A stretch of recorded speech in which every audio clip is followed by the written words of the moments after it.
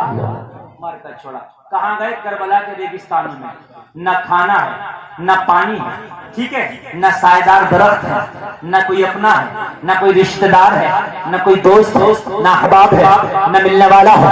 لوگوں کہاں پہنچے ہیں؟ نہ کوئی شہر ہے، لوگوں کہاں پہنچے ہیں؟ نہ کوئی بستی ہے، کربلا کا جنگل ہے۔ لوگوں مدینہ چھوڑا، دنیا کی سب سے قیمتی جگہ چھوڑی، کہاں پہنچ گئے؟ جہاں نہ پانا ہے نہ پانی ہے نہ کھانا ہے نہ آبادی ہے، کچھ نہیں، کیوں؟ جواب پھر یہی شریعت۔ ارے یہی ہے کہ نہیں ہے؟ میں نہیں جانا چاہتا، اہل ممبر کی خاص توجہ۔ کیا ہے مطلب؟ مقصد کیا ہے؟ زور سے بولو۔ آپ حسینی کہتے ہو نا، شریعت، گویا کہ جملہ یہ کہہ دوں کہ حسین نے شریعت کے لیے سب کچھ چھوڑ دیا، یہ ہوگا کہ نہیں ہوگا؟ ہے کہ نہیں؟ سب کچھ چھوڑ، اب یہ ہے کہ اپنی زندگی چھوڑ دی دنیا میں، ظاہری زندگی چھوڑی کہ نہیں چھوڑی، ہے نا؟ جواب کیا ہے؟ زور سے اب کہتے میں حسینی ہوں، اگر تو حسینی ہے تو جو کام حسین نے کیا وہ تو کیوں نہیں کرتا؟ جواب تو اپنے گھر میں بیٹھا ہے حسین مدینہ میں، تیری بستی میں کوئی حرام کام ہو رہا، شریعت کے خلاف ہو رہا، تیری آواز کیوں نہیں اٹھتی؟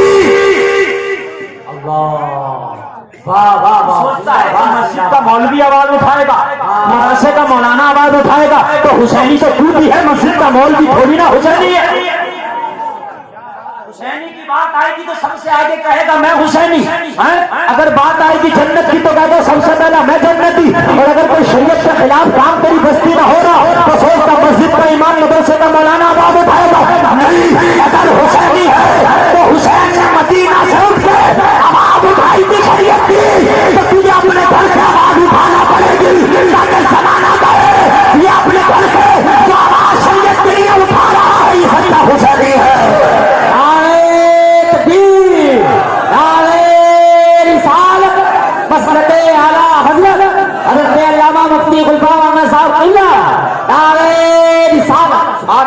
بس خالی ایک جملے پہ عمل کر لو یار، ہم حسینی ہیں۔ جب حسین مدینہ سے آواز اٹھا سکتا ہے کربلا تک کے لیے تو مجھے بتا تیری بستی میں تو دور کی بات نہیں کرتا، میں تیرے رامپور سے اپنے رامپور کی بات نہیں کرتا، میرے رامپور کی بات میرے اوپر چھوڑ دو، تیرے رامپور کی بات تو مجھے بتا۔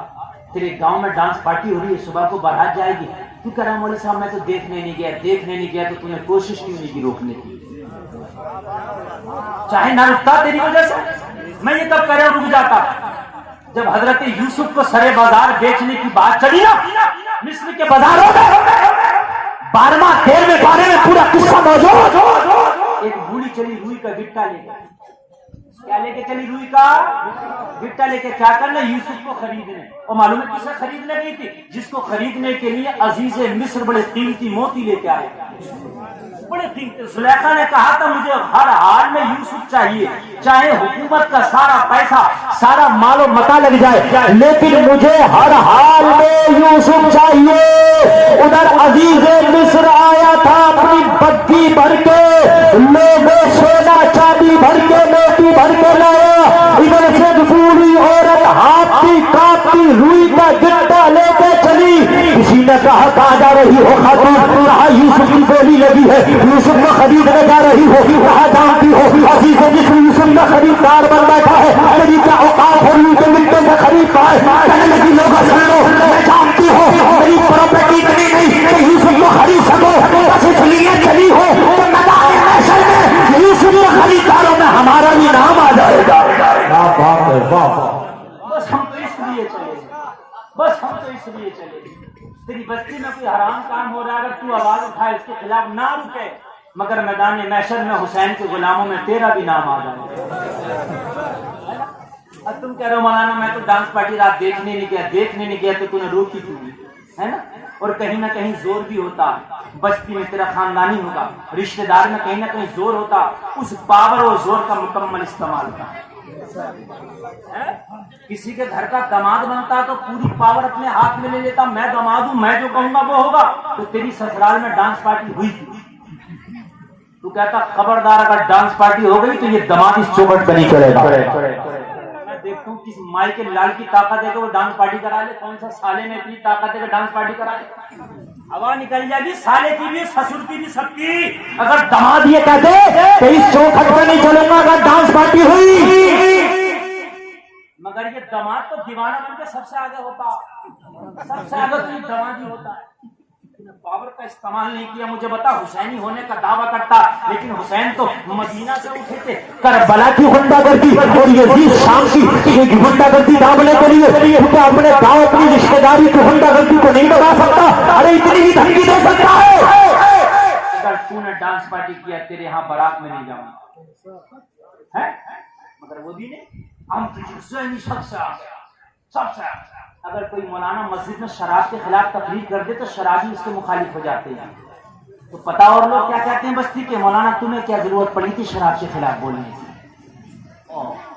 حقیقت بات ہے، کتنے اماموں کا تبادلہ ہو گیا بیچاروں کا، کتنے اماموں کا خارجہ ہو گیا، کتنے اماموں کو مسجدوں سے نکال دیا گیا اس لیے کہ انہوں نے حق بات بول دی، بستی والوں کا سپورٹ نہ مل سکا۔ لوگوں کدھر جا رہے ہو تم کہاں جا رہے ہو؟ تمہاری ذمہ داری، اگر تمہاری بستی میں کوئی حرام کام ہو رہا ہے تو اسے روکو۔ یہ ایک نمبر کا ایمان ہے، بازو کی طاقت سے روک دو، یہ ایک نمبر کا ایمان ہے۔ اور اگر اتنی بھی طاقت نہیں رکھتے تو پھر زبان سے مخالفت کرو، یہ دوسری کیٹیگری آ گئی، اور اتنا بھی نہیں کر سکتے تو دل میں برا جانو، یہ تیسری کیٹیگری آ گئی، اور یہ تینوں نہیں ہے تو ایمان کا جائزہ، پھر ایمان کا جائزہ لو کہ ہے کہ نہیں ہے۔ ہم نے تو خالی قصیدے پڑھنے بس حسین کے، لوگوں کبھی صلاح حاصل کرو گے؟ مسجدیں ہماری خالی ہیں، کل بھی ہماری مسجد میں لے دے کے ایک جماعت ہوتی تھی، آج بھی ایک ہی جماعت ہے۔ اور حسینیوں کب آؤ گے تم اپنے راستے پر، کب آؤ گے اپنے پتھ پر، کب آؤ گے اپنے جو طریقے پر؟ کان کھول کے سن لو، اگر واقعی حسین کا سچا غلام ہے تو پھر غلامی نماز بھی پڑھواتی ہے، غلامی نماز بھی مانگتی ہے، غلامی شراب سے بھی دوری مانگتی ہے، غلامی جو ہے حرام کاری سے بھی دوری مانگتی ہے۔ حسین تو غلام وہی ہوگا جو شریعت پہ عمل کرنے والا ہوگا۔